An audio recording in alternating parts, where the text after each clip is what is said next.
A Escuta, da HBO, que é considerada uma das grandes séries de todos os tempos, né, do fim dos anos 90, começo dos anos 2000. E ele aparece nessa série bem novinho na primeira temporada. E ele já se destaca, né? E aí, quando a gente pensa outros papéis dele, é claro que o Oscar premia o trabalho dele em Pecadores, mas a gente pensa em Fruit Valley Station, A Última Estação, que é a primeira colaboração dele com o Ryan Coogler, que é baseado em fatos em que ele está brilhante, ele está muito bem, por exemplo, em Pantera Negra, fazendo aquele antagonista, né, o Killmonger, que é aquele antagonista que confere algo a mais à vilania, que não necessariamente só uma força bruta para derrubar o vilão, o herói, né, ele tem muito mais. E ele tem vários outros personagens, assim, marcantes. Então, eu acho que ele merece muito. Os outros também mereciam. Acho que a disputa esse ano era bem acirrada. E claro, né, gente? Se a gente for falar com o coração, quem merecia mais era o nosso Wagner, né? Era o Brasil tá lá, né, com a estatueta, mas eu acho que ela ficou em boas mãos. Perfeito. Isaac. Professor, explica pra gente o que F1 estava fazendo entre a lista de melhores filmes do ano. Assim, não falando mal do filme, tá? Porque eu me diverti pra caramba. Mas é um filme que, assim, se a gente for traçar um paralelo, ele tá bem abaixo, né, dos indicados. Quando a gente pega o Oscar, assim, antes o Oscar tinha 5 indicações, né, melhor filme.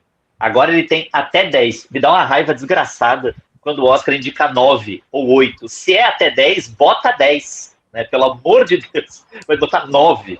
E eu acho que quando se expandiu isso, e o Oscar, a gente tem que ter sempre em mente, sempre em perspectiva, que é uma premiação industrial que reflete anseios industriais e desejos industriais de ressaltar essa ou aquela estética, essa ou aquela narrativa. Quando se expandiu para 10 filmes, sempre tem 1 ou 2 filmes que são aqueles filmes mais comerciais, aqueles filmes grandes, aqueles filmes de um apelo maior para o público, que se sabe que eles não vão ganhar, mas eles estão ali pelo prestígio da indústria desses grandes filmes. O Fórmula 1 filme é um filme que eu acho muito divertido também, né? Ele tem uma fórmula para lá de batida, né?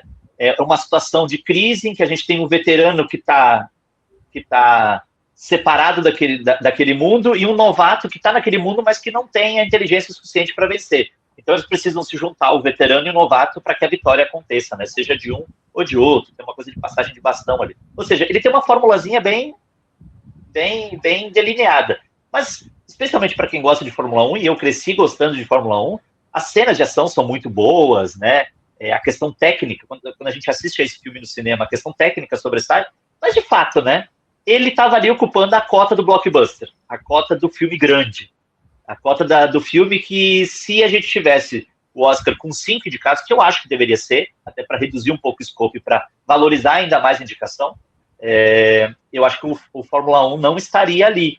Mas eu acho que outros filmes ali também não mereceriam, e de novo, né, de acordo com o meu critério, eu, por exemplo, não sou muito fã dos Sonhos de Trem, que tinha fotografia do brasileiro, né, do Adolfo Veloso.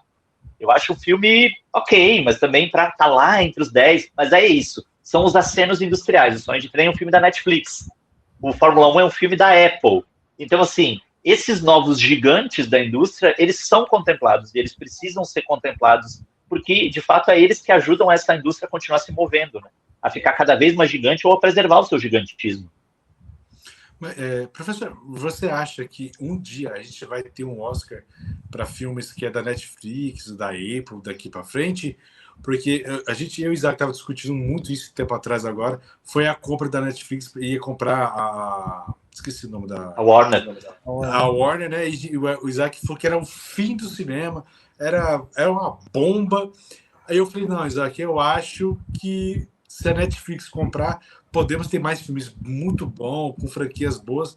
O que o senhor acha? Acha que a gente ainda vai ter um Oscar com eles ganhando ainda? Eu acho que assim, a Netflix tem uma certa obsessão por isso, por ganhar um Oscar de melhor filme, né? Eu acho que o sonho deles é dominar a premiação. A Warner, né, com as vitórias do Pecadores, uma batalha após a outra. Curiosamente, a empresa é o grande estúdio que está sendo vendido, mas é o estúdio que mais teve vitórias no Oscar desse ano. Alguma coisa errada não está certa, né, nessa equação. E eu vou te dizer, Edgar, eu sou meio apocalíptico que nem o Isaac. Assim, eu acho que se a Netflix comprasse a Warner, a gente teria uma mudança, e claro que existe a qualidade da Netflix, né? Mas existe o fato de que a Netflix muitas vezes disse que era contrária a uma janela de exibição de exclusividade no cinema superior a 30 dias. O que isso significa? Significa que os filmes iriam para o cinema e 15, 20, 25 dias depois, eles já estariam na Netflix. Eles já estariam na HBO Max. E isso simplesmente é decretar a morte do circuito de salas de cinema. Porque as pessoas, né, se hoje, muitas vezes, nós mesmos, a gente pensa assim, esse filme, tô com pouca grana, até porque o cinema é um divertimento caro, infelizmente. Tô com pouca grana, ou o filme está passando muito longe de mim, vou esperar chegar no streaming. Vocês imaginam o que aconteceria se essa janela, ou seja, se esse espaço entre o lançamento e a estreia no streaming fosse de 20 dias? Então, assim, as salas de cinema corriam um grande risco. Agora, a fusão da Warner com a Paramount não é tão melhor assim. É meio que se correr o bicho pega, se ficar o bicho come. E aí as pessoas perguntam por quê?